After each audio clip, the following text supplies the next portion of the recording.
So now that we've summarized all of the health history forms that the patients need to fill out before their appointments, we thought it would be useful just to include some dietitian vocabulary that the dietitian in the WIC office might find useful. So first off is frijoles, is beans. Mantequilla de maní is peanut butter. Leche is milk.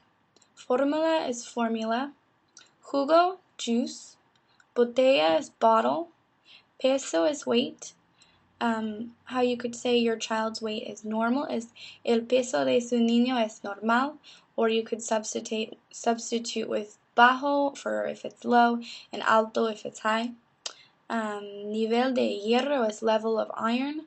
Nivel de plomo is level of lead, and sangre is blood.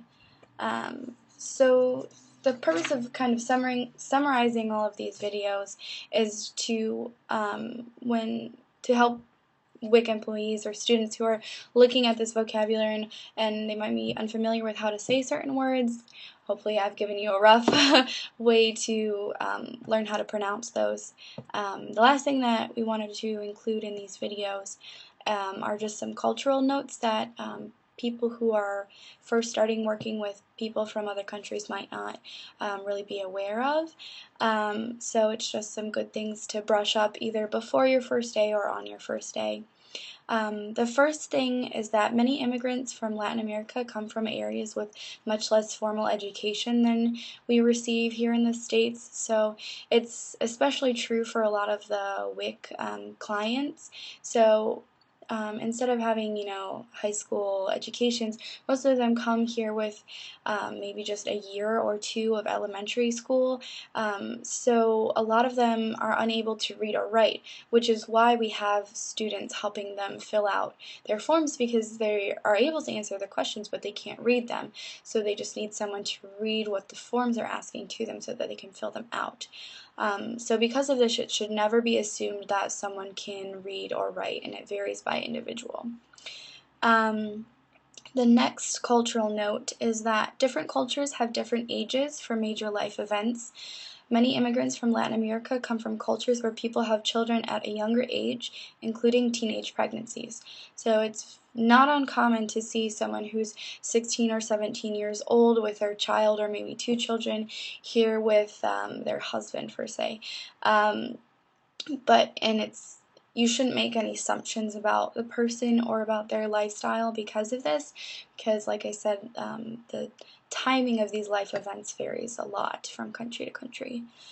The nice thing, which kind of goes with the last note, is that in many cultures it's common for extended family to live together, such as a couple living with their parents, or possibly aunts and uncles, or two siblings living together with their entire families. So this is reflective of cultural values and not necessarily an indication of poverty.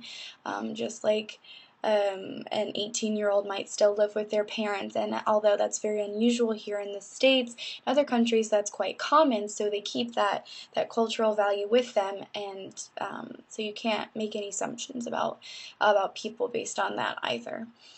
The most easy to mix up cultural note that we thought was important to include is that in Spanish, numerical dates are written differently, so the day actually comes before the month. So May 1st would be written 1-5 instead of 5-1, and you would say el primer de mayo instead of mayo primer.